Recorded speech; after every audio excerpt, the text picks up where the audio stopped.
Nessa aula continuaremos a estudar poder e dominação, agora com a dominação legítima. A dominação não se exerce somente por meio da influência ou da força. Então nós vimos na aula passada que são os recursos que o indivíduo pode ter pela influenciando outras pessoas ou na base da força com a coerção.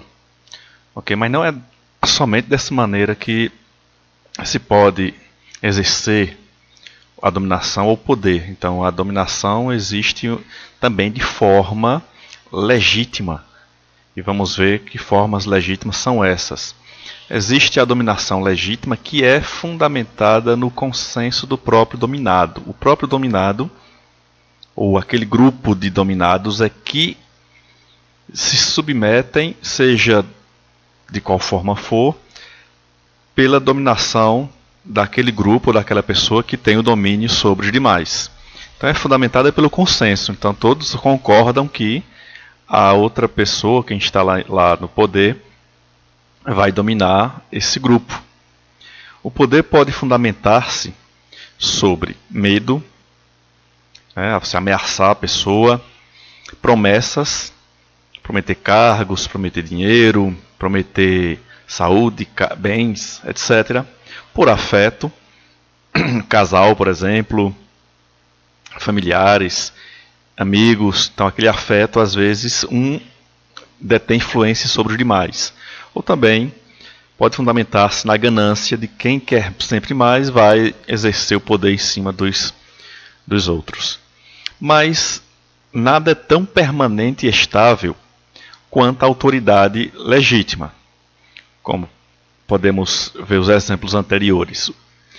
O poder fundamentado no medo pode chegar ao fim, aquele medo ou a pessoa via não existir. A promessa pode não ser paga ou, depois de pagar a promessa, a dominação não existe mais.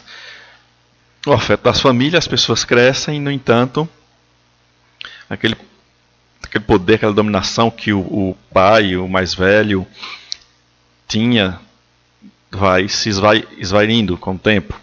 E também o poder da ganância tem um fim quando termina aquela gana ou quando a pessoa vai a óbito. Mas quando a autoridade é legítima, ela é fundamentada no grupo que quer ser dominado ou que tem que ser dominado, aí ela é permanente, ela é estável. Dificilmente ela vai mudar, a não ser que haja algum tipo de mudança radical naquele lugar, dentro daquela comunidade. Dominação legítima significa que alguém tem o direito de comandar outros. E esses outros têm a obrigação de obedecer. Então, quando você tem o direito, você nasce com aquele direito ou você adquire aquele direito de comandar os outros de tal forma que os outros têm a obrigação de obedecer aqueles comandos. Então, quais seriam esses tipos de poder legítimo? Ou dominação legítima?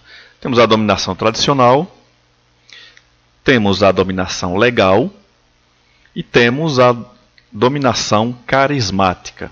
Então, esses três tipos de dominação são as chamadas dominações legítimas, e quem tiver uma delas tem o direito de comandar porque os outros assumiram aquele poder que a pessoa tem e se sentem na obrigação de obedecer. Então vamos ver a dominação tradicional, que ocorre em virtude da crença na santidade das ordens. Então está ligada muito à questão religiosa, a questão de que existe um ser superior, algo maior, que envia a pessoa para dominar e para dar as ordens em seu nome. E também em poderes senhoriais há muito existente. Então, como é tradicional, existia esse poder do Senhor há muito tempo e que esse poder foi passado de geração em geração. Nada escrito apenas na questão tradicional de passar uma coisa para outra, mas que cultural. Então, o poder tradicional está muito ligado à cultura também. Se fundamenta na relação de dependência ou privilégios. Dependência de um está dependente do outro por morar na sua fazenda, morar na sua própria propriedade, ter a dependência de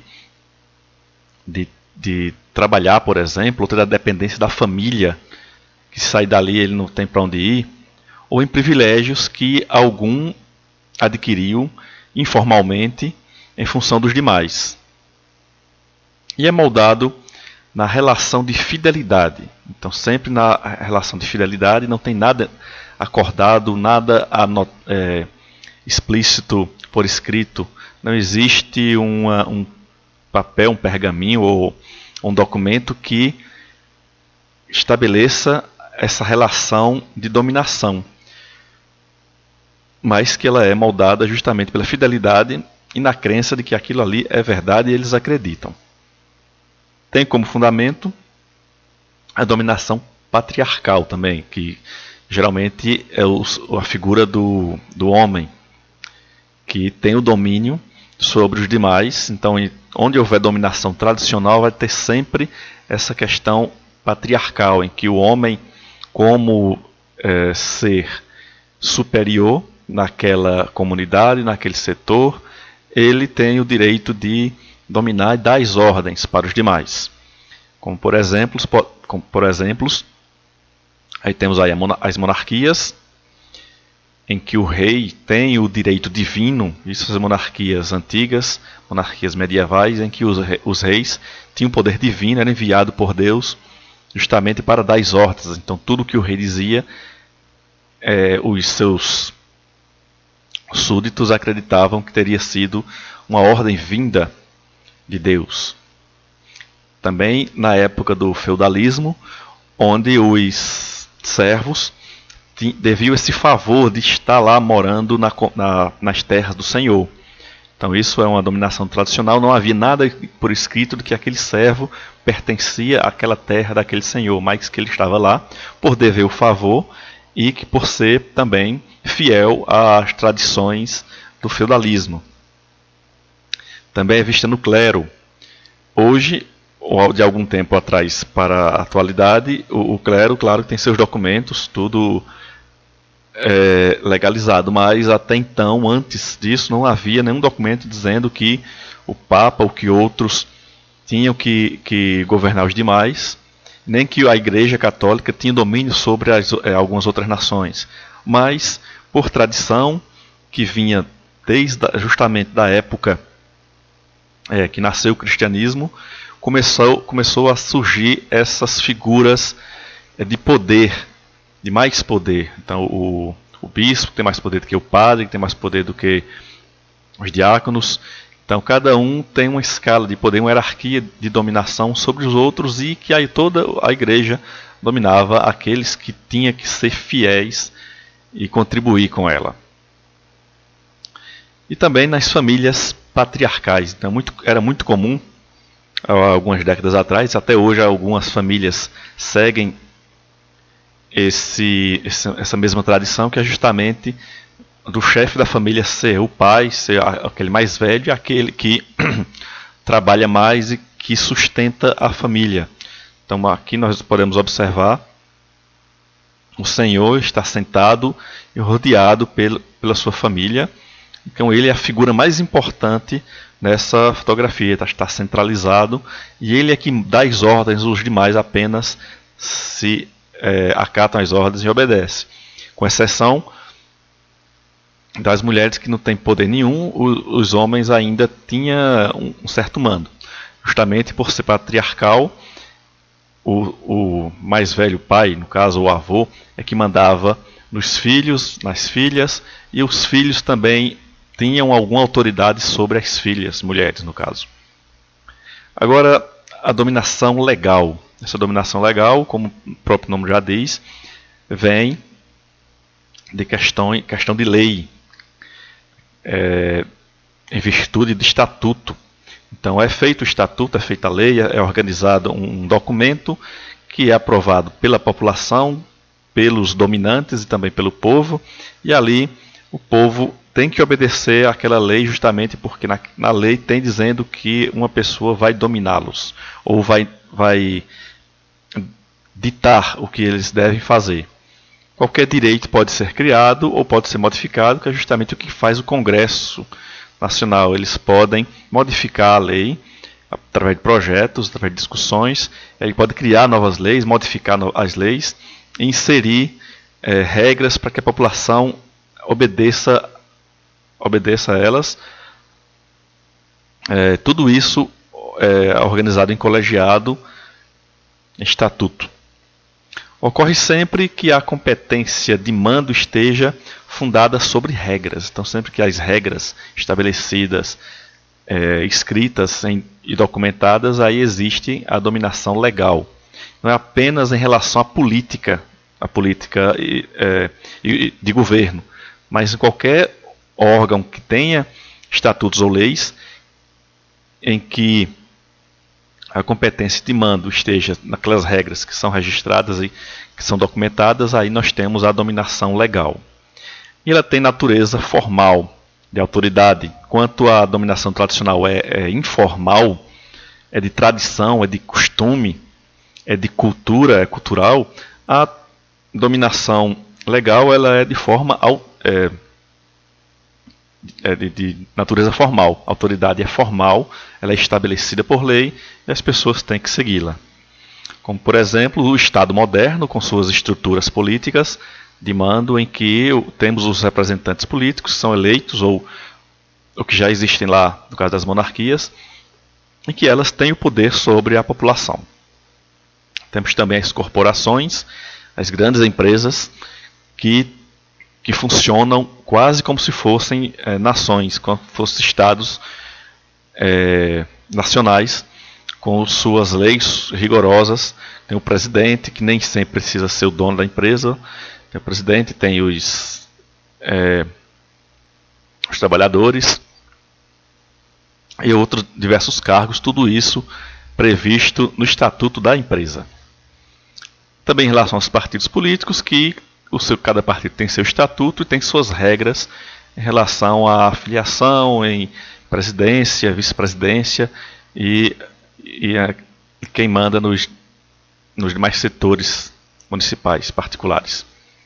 E ainda nas universidades, tem universidade também, principalmente as grandes universidades, que tem o reitor, é a figura maior da universidade, tem os diretores, os coordenadores, e tudo isso numa hierarquia de poder e dominação em relação ao público em geral, que são os trabalhadores e, claro, os estudantes. Então, as universidades, como ente legal, como ente jurídico e formal, também faz parte do nível de dominação legal. Agora, a dominação carismática, que nem é tradicional, não obedece à cultura, e também não é legalizada, não tem documento que diga que a pessoa domina os demais. Ela ocorre em virtude da devoção afetiva à pessoa. Então, uma pessoa qualquer que por acaso tem alguma coisa diferente nela, existe uma devoção àquele indivíduo. Seja devoção religiosa, seja política, seja por admiração, mas que há aquela obediência simples por admiração à pessoa. O dominado vê dotes sobrenaturais, muito em relação à religião, vê dotes sobrenaturais, é muito comum isso acontecer. Faculdades mágicas, de cura, por exemplo, muito comum ver alguma pessoa que diz ter, ou que tem, não sei, aquelas propriedades mágicas que vai curar o indivíduo, o elemento. Relações ou heroísmo, numa guerra, por exemplo, ou uma pessoa salva diversas outras da morte em determinada guerra, ou que travou alguma revolução. Então, a figura da pessoa como herói é reverenciada pelo público, e em virtude disso, dessa devoção do heroísmo, a pessoa obedece àquele indivíduo lá. E também em relação ao poder intelectual ou da oratória. Então, esses dotes que o dominado vê aquela pessoa que domina, ele é mais inteligente, ele sabe de tudo, sabe das coisas, então eu o obedeço. Ele fala muito bonito, fala muito bem. Então, isso é o que o dominador vê na pessoa. Aliás, o que o dominado vê na pessoa que domina em relação à dominação carismática. E surge sempre do reconhecimento pessoal e em dever da comunidade em relação ao líder. Então sempre há uma pessoa, o dominado sempre vai ser o líder de alguma comunidade, de algum território, e vai haver esse reconhecimento que aquela pessoa é o líder, e eles têm esse conhecimento justamente por ver esses dotes. Então, vendo esses dotes, a comunidade tem o dever em relação a esse líder. É fundamentada na vocação e em qualidades excepcionais. Então, a pessoa, para ser um líder, para ter esses dotes sobrenaturais, faculdades mágicas, revelações, intelecto e oratória, ela tem que ter alguma vocação. Vocação, geralmente, para ter dotes sobrenaturais e faculdades mágicas. Vocação para a oratória. Ter também qualidade excepcional da oratória. Ser intelectual, ser um guerrilheiro. Então, esses dotes e essa vocação e qualidades é que fundamentam o poder carismático de dominar o restante, justamente por ser diferente, por ser superior aos demais em determinados aspectos. E tem relação pessoal se fundamentando em revelações. Então, os líderes sempre que vão mostrar os seus dotes ou as suas qualidades, eles sempre revelam alguma coisa para os dominados, e com isso ocorre essa relação pessoal de convencê-los de que aquilo é verdade, e aí as pessoas seguem aquele líder. Geralmente esses líderes são feitos através de manifestos ou revoluções, ou a comunidade está precisando muito de alguém que ajude. Então vem algumas pessoas com certas qualidades, dizendo que algum ser sobrenatural vai ajudá-los, dizendo que pode curar aquelas enfermidades, dizendo que pode defendê-los. Então torna-se um líder daquela comunidade, daquele povo, e aquele povo fica devendo a obediência àquele líder que se formou. Então é muito comum em diversas áreas da nossa história. Lembrando que a dominação carismática não é legalizada, não tem nenhum tipo de documento para garantir aquela legalização, também não é tradicional, simplesmente ela acontece, ela pode acontecer. Hoje aconteceu muitas vezes na nossa história, como por exemplo em movimentos missionários. A pessoa vê aquela comunidade carente, então vai ajudar aquela comunidade carente, e consequentemente torna-se uma relação carismática de que aquele ser é superior de certa forma, e que ele possui as qualidades de se comunicar com Deus, e com isso as pessoas vão admirá-lo e vão colocá-lo como líder da comunidade e respeitá-lo, devendo a obediência. Então a dominação carismática também ocorre em movimentos missionários. Em movimentos revolucionários, aqui nós temos dois elementos que empreitaram a Revolução Cubana. Exterminaram milhares de opositores, milhares de homossexuais negros opositores, claro, e que são vistos ainda hoje por algumas pessoas, seja simplesmente por interesse ou por realmente acreditar que foram pessoas que fizeram a diferença e que modificaram para melhor a qualidade de vida dos outros.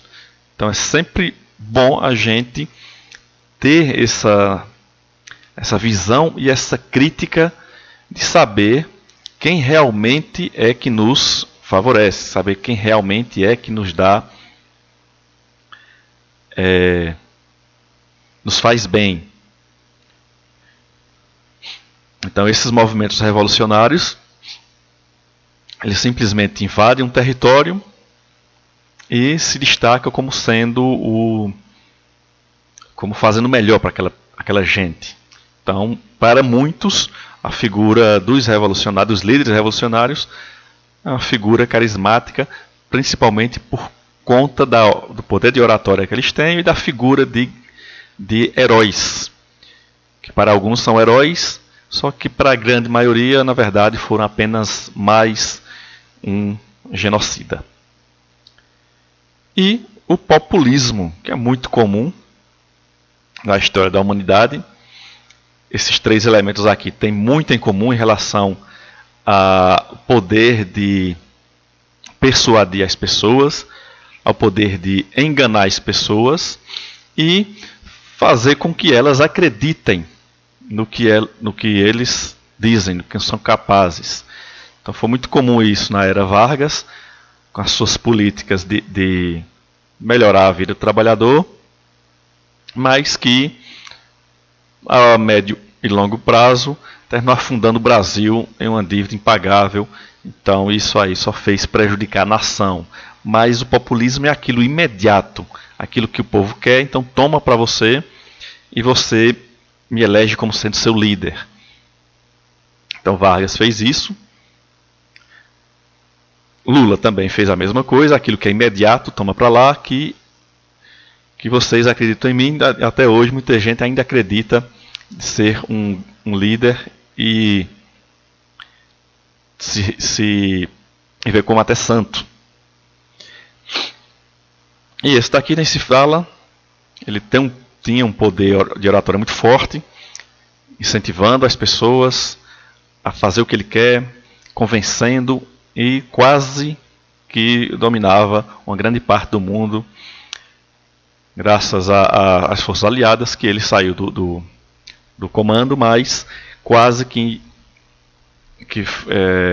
dominava quase o mundo todo.